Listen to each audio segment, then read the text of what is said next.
What makes a good smartphone? Is it a great camera?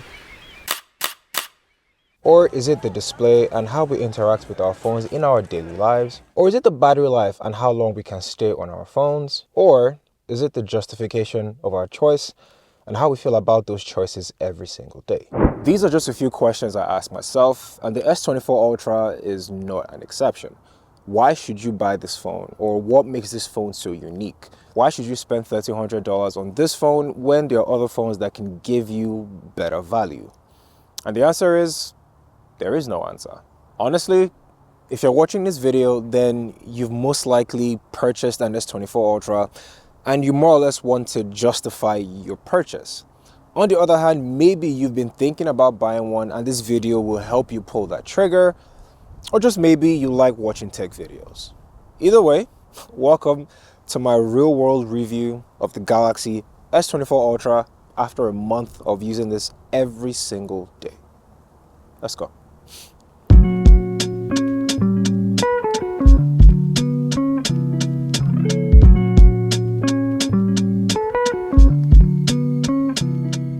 Usually when I start using a phone, the novelty is there. It is like this shiny new toy, but after a while, the novelty wears off and you begin to see the cracks, or better yet, you begin to ask yourself if anyone should indeed buy this phone. I mean, just look at it. The entire body is covered in titanium, it is slightly lighter than the older versions, and it has a flat display, which in my opinion, is something they should have done from the very beginning. These changes are great to some extent, but at the end of the day, this looks exactly like the S23 Ultra.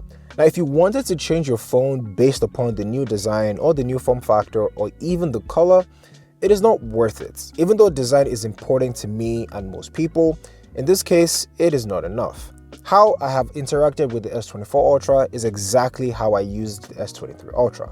Nothing has really changed since the S23 Ultra. Even the way I interact with the S Pen hasn't exactly changed.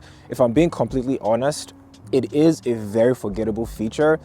I have used it probably 3 times or 4 times since I started using this phone, and obviously I don't want to knock it down for anyone that likes it. It is pretty useful in its own way, but if you're someone like me, then the S Pen does absolutely nothing for you. And that's just the truth. Now, my wish list for the S25 Ultra, or for what Samsung to do with the next phone, is to give us a smaller S25 Ultra and probably without an S Pen. But then again, that is just the S24 Plus.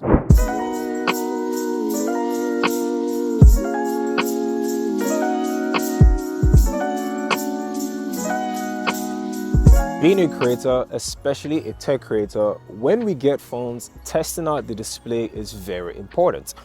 It is a love-hate relationship because we have to be outside all the time. It may be sunny, but my fingers are freezing right now. But it is what it is. I think by now it goes without saying that this is one of the best displays in the industry. It has a high refresh rate, an AMOLED panel, and all the good stuff that Samsung have been doing for a very long time. But now it seems they took it to another level. The brightness from the S23 Ultra was very good. It was 1750 nits. This time, I'm guessing because of the Pixel 8 and the competition, Samsung took it further and made this a 2600 nits of max brightness. And you can see it at first glance. You can crank up the brightness as high as you want, and you have that vision booster feature, which feels like a backup power to your display. It's kind of crazy. Now, one thing I do love though, as much as this gets bright, it can also get very dim when reduced. The S24 Ultra's display is not perfect. It's very far from it. Do you see these scratches? They lie to us. So the display has something they called Corning Gorilla Glass Armor, and the website of the brand literally says it is the toughest, most scratch resistant, and most optically advanced Gorilla Glass yet. Do these scratches look scratch resistant to you?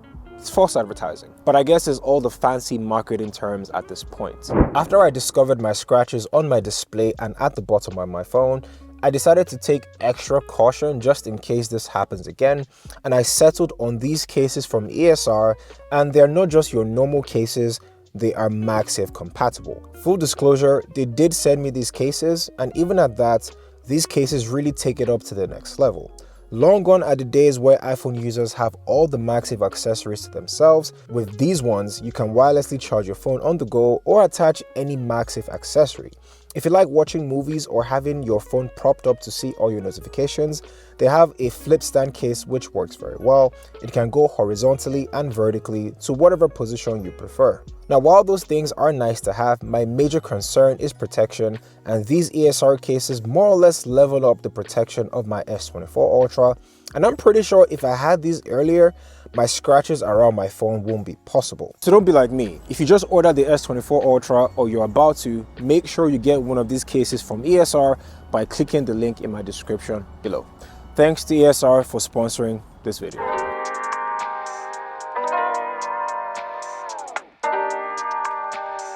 The Galaxy S24 Ultra has the new Snapdragon 8 Gen 3 chip, and my first thoughts were, it is pretty fast, it has all these AI features that are going for it, which I'm going to talk about very soon, but the battery life was not good. It is a well-known fact that I haven't had the best battery life or the best battery experience with the S24 Ultra, but I also admit it has changed over time.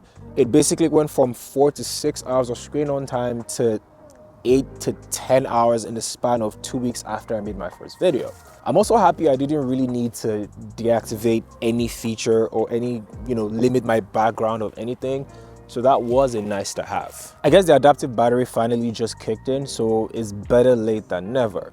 However, with these AI features, how exactly have they helped my life every single day? And the answer is 50-50. They're all great, but I don't think these are reasons why people will switch from an iPhone 14 Pro or 15 Pro Max to a Galaxy S24 Ultra. I just don't think so. And I'm not saying I even have all the answers. Then again, I just feel this is how it's always going to be.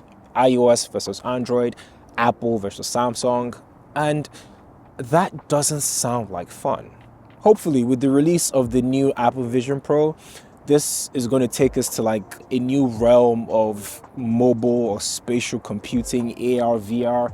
I don't really know the answers, but I know one thing is sure, this is getting boring. Over the last few years, it feels like smartphones have gotten so good that most of the time the keynote is only about the cameras. Every single keynote, think about it, is 5x here, 10x zoom here, 120 frames per second, all that stuff. And when you really think about it, these numbers mean absolutely nothing to a lot of people. I realized what most people care about are my pictures going to be great when I take it in the daytime with my friends or even at night? Is Snapchat or Instagram going to work if I take a picture from the app itself? And of course, is the video quality better than the iPhone 15 Pro Max, or is this going to take better video than anything else? Let's answer some of those questions, shall we? Are the pictures going to be great? Yes. From the wide-angle lens to the ultra-wide lens and the telephoto lens, most of the pictures you take with this are going to be good. If it is a bright and sunny day, you begin to see Samsung's picture profile in full force with its dynamic range and saturation. If you want to take portrait pictures, going 5x might be the best route because it gives you great background blur with sharpness like you've never seen. The ultra-wide lens is a great camera to have when taking wider shots with friends or family, or maybe you just want to get more architecture. The next question is this going to be great for Snapchat or Instagram? And the answer is yes, because they now support the full camera quality of the Galaxy S24 Ultra. In other words, what you see is what you get. And last but certainly not the least, video quality. And I'm not gonna lie to you, this is a $1,300 phone. It'll be an insult if the video quality sucks.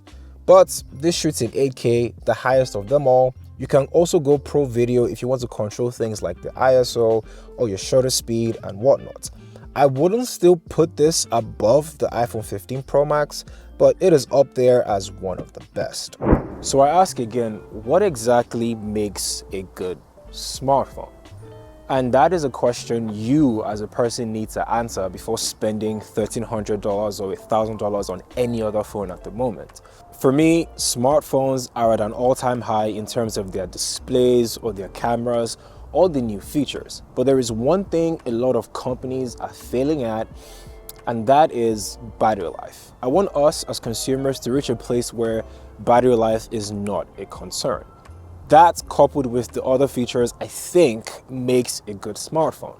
But like I always say, this is just one man's opinion, and I'd like to hear yours. What do you guys think about the S24 Ultra? Did I miss out on anything? Let me know down in the comments. Also, this is a new video format style. What do you guys think? Should I continue doing this? Let me also know down below. Thank you guys for watching. My name again is KJOS, and I'll catch you guys in the next one.